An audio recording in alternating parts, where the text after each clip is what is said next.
Hello，大家好，歡迎返到嚟呢個心水拆局嘅環節啦。咁今日呢，我會提供兩場嘅賽事拆局俾大家啦。咁就用呢個一拖三嘅策略。咁呢，心水我留返後邊講啦。咁開始之前呢，我想用少少時間同大家講下潘頓最近嘅拉馬事件啦。咁或者我唔用呢個字啦，我用呢個神乎其技嘅發揮啦。咁呢，最近都唔少呢啲畫面嘅，咁都相當之肉酸㗎。咁呢，包括就係呢一隻嘅盈妙星啦，啱啱嘅賽事啦。咁我之前拍片亦都講過嗰隻飛來閃耀啦。咁呢，賽後呢，董事同埋競賽小組呢，咁樣補佢法呢，嗰啲離譜嘅解釋呢，佢哋亦都接受。咁其實我哋點樣去避呢啲賽事呢？咁呢，我就揾咗其中一個嘅共通點同大家講下啦。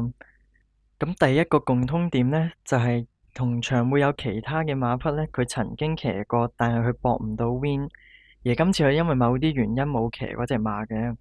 咁首先第一個例子就係呢隻嘅盈妙星同埋呢隻暴風雷啦。咁我哋睇下佢點跑先啦。咁一開始呢，呢一隻盈妙星呢，就已經係好早埋到個靚位嘅啦。咁佢上場上命呢，亦都係拍住放頭馬嘅。咁見到呢個位原本暴風雷喺三疊。咁然後潘頓就捉住盈妙星喎。咁呢啲均速馬呢，咁就好輕鬆咁俾咗呢啲暴風雷呢埋咗嚟。咁然後直路呢，我哋見到佢呢度呢，更加過分嘅就係佢原本喺掌聲同寶源得中間有一個位啦，然後佢呢就揀咗埋去喎。咁賽後嘅解釋呢，佢就話呢，覺得掌聲外邊個空位會消失啦。咁好明顯呢，直鏡睇到係從頭到尾呢，嗰個空位都係冇消失過嘅。咁佢就特登走入去啦。咁動機係啲咩呢？我哋就唔好講啦。咁而賽後小組呢，亦都對呢個跑法冇提出過任何嘅疑問，亦都冇任何嘅譴責。咁之後呢，就係呢隻九九為君同埋金會千歲啦。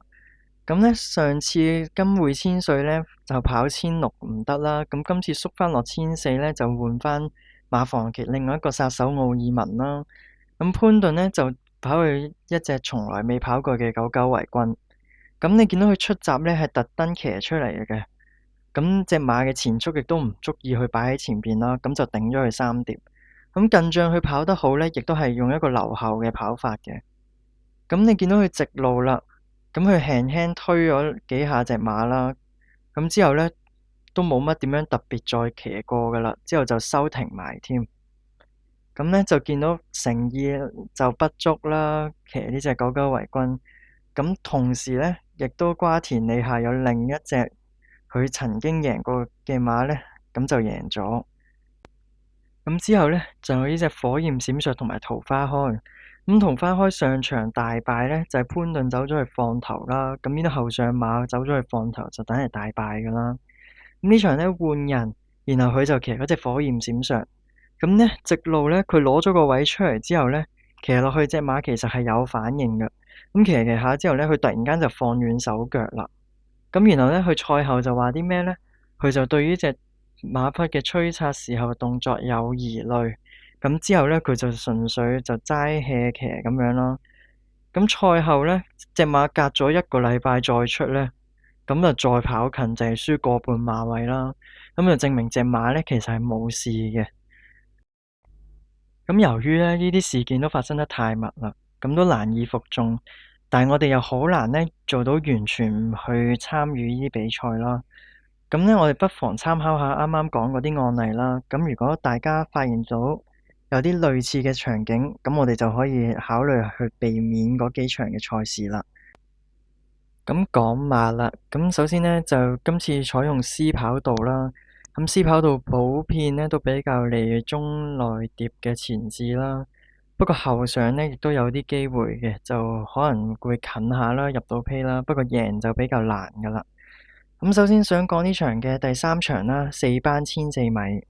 咁呢場嘅步速呢，就相信唔會太快嘅。咁就應該放頭馬係一對嘅真情馬啦，王者有利同埋呢隻勝在當下啦。咁我今次想比呢兩熱兩爛嘅組合啦。咁首先馬膽呢，我想比嘅就係呢隻10號嘅超開心啦，目前嘅大熱門。咁呢隻馬呢，近兩仗呢，就揾到佢嘅最佳路程啦。咁佢嘅跑法呢，就比較主動啦。咁咧就可以跟住啲前置馬啦，可以守好位啦。咁相信咧今場抽個4檔可以跟住佢入邊嗰隻勝在當下啦，睇下可唔可以守到嗰啲包廂位啦，或者二碟都應該唔錯嘅。咁呢隻馬就交代在即噶啦，呢隻 PP 由70分已經減到落46分啦。咁我相信呢，今場呢就應該可以交代噶啦。咁另外啦，咁第一隻腳呢，想俾就係呢隻1號嘅醒目先驅。咁呢隻馬呢，喺3歲上季呢已經 show 過佢嘅能力噶啦。咁呢跑1400米啦，同埋谷草1650啦，亦都幾次近啦，同埋贏過一場嘅。咁季初呢，董明朗最有機會開齋嗰場呢，就失咗車。咁之後幾場呢，就只係得個近字嘅啫。咁潘頓近2場呢，就有騎呢隻馬嘅。咁有一場跑第5啦，就終點前呢，見贏唔到呢，就放軟咗手腳。咁最尾呢，就俾馬冚過咗啦，得返個第5啦。咁另一場上場呢，咁就失咗車嘅。咁希望今次呢，換上麥文堅呢，咁就退少少熱先啦，呢隻馬。咁唔會過熱嘅狀態下呢，咁就希望麥文堅可以幫呢隻馬呢，擠到啱啱好嗰段衝程啦，咁就可以跑近啦。咁呢，第二隻腳就係呢一隻嘅王者有理啊，2號馬啦。咁上季呢，呢隻馬呢就曾經爆過大冷入 Q 嘅。咁之後呢，雖然未上過名啦，但係亦都呢所付唔遠嘅。咁呢，呢隻馬上季就跑完之後呢，就右膝受咗傷啦，就做手術移除碎骨啦。咁呢，就休息咗大半年。咁之後一個閘呢，就復出啦。咁復出跑咗個第4啦。咁其實個組呢，就唔算太弱㗎，贏馬係紅海風帆啦。第2嗰隻晉澳星再出亦都贏馬啦。咁第3加州本事呢，今季跑咗8場啦，2 win 6個 P， 上到3班都仲上緊名。咁賽事水準呢，就唔算太差嘅。咁以佢一隻咁耐冇跑嘅馬，亦都跑到水準啦。咁上場跑完賽後又傷過啦，咁亦都係右膝，又係做手術啦，移除碎骨。咁今次部署又一樣喎，試咗一個閘嘅啫。咁呢啲傷患馬呢，就冇得話留力噶啦。咁呢啲馬做到功夫嘅話呢，每逢出都應該係搏嘅。咁問題就係呢隻馬1400到唔到呢？咁睇紙板上嘅血統呢，就應該1200、1400馬嚟嘅。咁呢場冇乜馬況嚟講呢，咁佢跑得好呢，都係跟住馬跑啦。咁10檔嚟講，佢應該就可以埋到嚟，就唔會話蝕3碟嘅。咁呢，希望佢今場呢一個部署呢，咁就應該可以跑近啦。咁佢有賠率啊嘛。咁第3隻腳啦，就係呢隻嘅7號好運年。咁呢隻馬呢，亦都係好耐冇跑噶啦，但係睇傷患記錄呢，就冇嘅。咁9月就缺咗陣貨啦。咁上季初出呢，就跑1400米嘅，咁隻馬呢，亦都未算太熟啦。咁初出跑1400難度亦都係高嘅。咁其實呢，佢衝線嗰段呢，亦都係有少少細嘅上季跑。咁今季啦，咁試咗2課閘啦。咁一個閘呢，就跟馬跑啦，一課閘呢，就追馬嘅。咁其實個走勢呢，我覺得都唔錯嘅。雖然呢，就未太好方，但係呢隻馬呢，幾有黑，幾肯追馬。咁有個一檔好檔呢，跟啲靚位呢，咁有賠率可以搏下呢一隻馬。咁我哋睇下呢場馬仲有啲咩其他熱門係比較有少少嘢挑剔啦。咁呢，首先係呢隻3號嘅有型量啦。咁呢隻馬呢，就比較難發揮嘅，我覺得。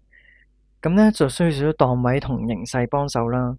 咁潘頓呢，亦都係未騎過呢隻馬嘅。咁用啱啱所講嘅陰謀論呢，咁1號嘅醒目先驅呢，佢騎2場都贏唔到。咁今場佢就轉騎呢隻有型量，亦都會扯少少飛走。咁會唔會有啱啱所講嘅情況出現呢？咁呢樣可以值得大家留意下啦。咁另外呢，就係呢隻5號嘅幸運騎兵。咁有一樣肯定嘅就係呢一隻馬呢，一定有質素嘅。佢喺初出嗰場呢，就喺個不可能嘅位置咁樣追上嚟入 Q 就彈得後邊馬群。但係今場呢，就真程1400米，亦都係排過13檔啦。咁步速未必太快嚟講呢，咁我覺得呢隻馬就比較難後上追到嘅。咁霍雲星應該都係會將隻馬拖喺最後追㗎啦。咁同埋上仗嘅水準又未必算太高嘅。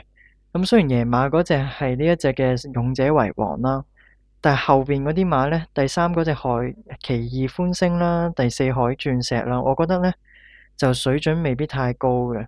咁就頭二馬水準高嘅啫。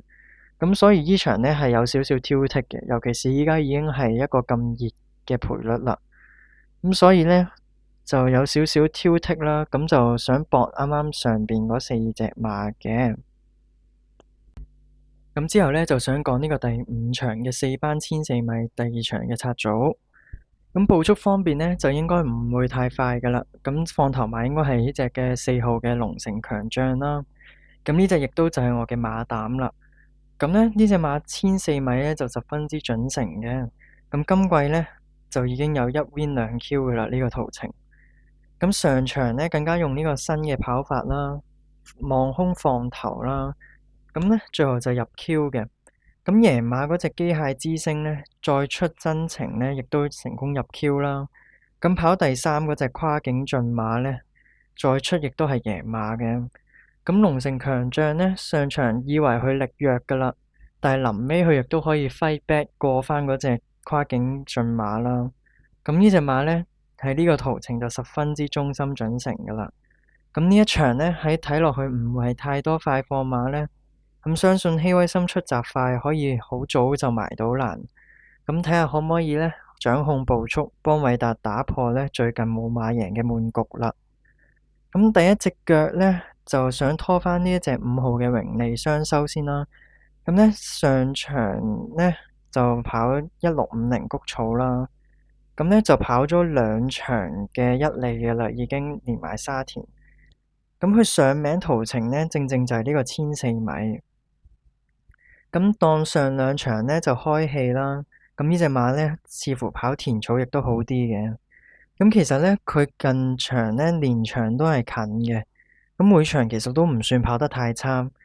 咁佢入 Q 嗰場呢，我哋可以睇翻啦。咁呢，贏馬嗰隻一生好彩呢，今季已經贏到4 win 啦，上3班都贏咗2場。咁而第三嗰隻火悟空呢，再出亦都贏咗啦。咁第四嘅大千紅心今季亦都係1 win 2 Q，咁賽事水準呢，其實就非常之高噶啦。咁賽前啦，亦都試翻課習啦，走得幾好嘅。咁呢一隻熱門呢，我相信點樣都要包翻噶啦。咁第二隻配腳呢，就揀咗呢一隻2號嘅晉澳星啦。咁呢隻馬上場就贏咗噶啦。咁你可以話佢賺咗個檔位啦。亦都可以再講就係今次亦都係抽一檔可以再賺多次嘅啫。咁呢，其實佢上場呢望空就遲咗少少，咁贏得呢就問水啲啦。咁如果今場呢早少少望空呢，咁佢呢應該上名甚至贏嘅機會都大嘅。咁呢，上季3班呢隻馬亦都輸唔遠嘅。咁呢啲馬可能贏完再懶啲啦，咁就要小心呢啲馬啦。咁第三隻配腳呢，咁就包翻呢一隻14號嘅超風速啦。咁轉咗倉之後呢，終於上翻名啦上場。咁呢，上場望空跑佢亦都可以上到名。咁呢隻馬呢，相信係有少少進步噶。咁可能呢，呢隻馬就難贏少少，但係呢，勝在佢主動啦，跑法亦都可以跟到前啦。咁位置呢，呢隻馬點都要包翻嘅啦配腳。咁貴福特啲馬呢，亦都 keep 得好好啦，相信唔會話上名一場就突然間走樣嘅。咁其他熱門呢，咁嗰隻爆出美麗呢，我有少少質疑啊，因為呢，佢嘅步速就會好影響佢嘅發揮。咁呢場步速唔算太快之下，1400米呢隻馬呢，就好難可以爆到一段超強嘅末世。咁前次佢入 Q 呢，亦都係有快步速嘅幫手啦。咁所以呢隻馬呢，如果暫時依家熱嘅賠率呢，我就唔算太有信心嘅，所以呢隻馬我就冇包嘅。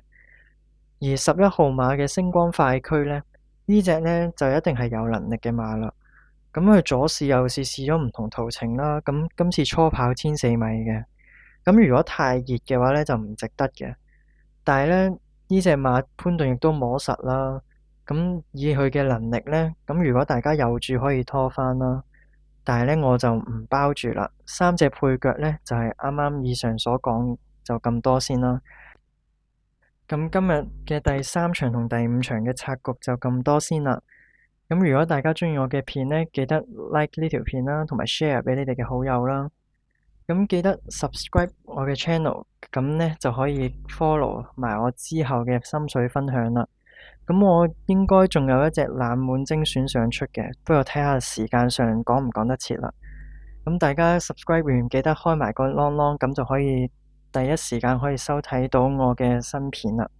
咁我哋下次再見啦，拜拜。